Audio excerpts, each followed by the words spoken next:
नमस्कार.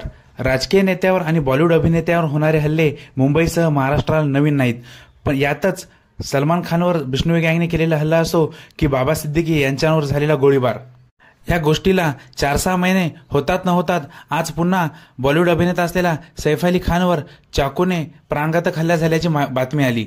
तर झालं असं, आज सकाळी सुमारे 3 ते 3:30 वाजताच्या दरम्यान एक इसम सैफ अली खान राहत असलेल्या बिल्डिंगमध्ये गेटवरून उडी मारून आतमध्ये आला. नंतर तो सैफ अली खान राहत असलेल्या 12व्या मजल्याच्या दिशेने गेला आणि घराच्या मागच्या बाजूने असणाऱ्या घरकाम करणाऱ्या महिलेच्या खोलीतून त्यानं सैफच्या घरात घुसण्याचा प्रयत्न केला. त्यानंतर झोपेत असणाऱ्या घरकाम करणाऱ्या महिलेला जाग आली आणि तिने त्याला रोखण्याचा प्रयत्न केला, परंतु त्यावेळी त्या इसमाने त्या महिलेवर धारदार चाकूने एक वार केला. या चालू असलेल्या गोंधळाचा बाजूला असलेल्या सैफ अली खानला सुगावा लागला. त्यानंतर तो उठून आवाजाच्या दिशेने गेला तेव्हा त्याला तो चाकू हातात असलेला इसम दिसला. त्यानंतर या दोघांमध्ये झटापट झाली आणि त्या इसमाने सैफ अली खानवर धारदार चाकूने 6 वार केले. यामध्ये पाठीवर, पोटावर आणि डोक्यावर असे एकूण 6 वार करण्यात आले होते.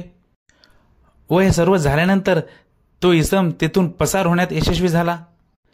त्यानंतर सैफ अली खानला लगेचच लीलावती रुग्णालयामध्ये दाखल करण्यात आलं.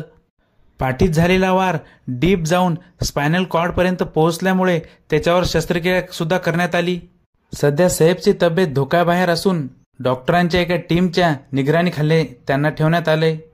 तर हे सगळं झाल्यानंतर लगेचच मुंबई पोलीस ॲक्शन मोडवर आली.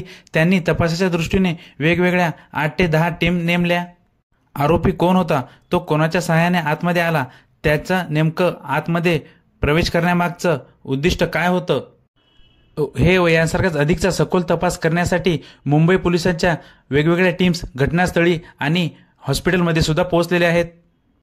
या सर्व प्रकरणानंतर विरोधी गोटातील राष्ट्रवादीच्या खासदार सुप्रिया सुळे, शिवसेनेच्या खासदार प्रियंका चतुर्वेदी आणि काँग्रेस खासदार वर्षा गायकवाड यांनी गृह खात्याला धारेवर धरत सरकारला जाब विचारला व महाराष्ट्रामध्ये आणि खास करून मुंबईमध्ये अशा घटना वाढत असल्याची तक्रार केली. तर चौकशीसाठी सैफच्या घरातील 3 पोलीस कर्मचारी आणि अन्य काही कर्मचाऱ्यांना चौकशीसाठी पोलिसांनी ताब्यात घेतलेला आहे व अधिकचा तपास आणखी सुरू आहे. आता यामधून तपासानंतर कोणते खुलासे समोर येतात हे बघणं महत्त्वाचं ठरेल. तर तुम्हाला एकंदरीत या प्रकरणाबद्दल काय वाटते, आपल्या प्रतिक्रिया नक्कीच कळवा. धन्यवाद.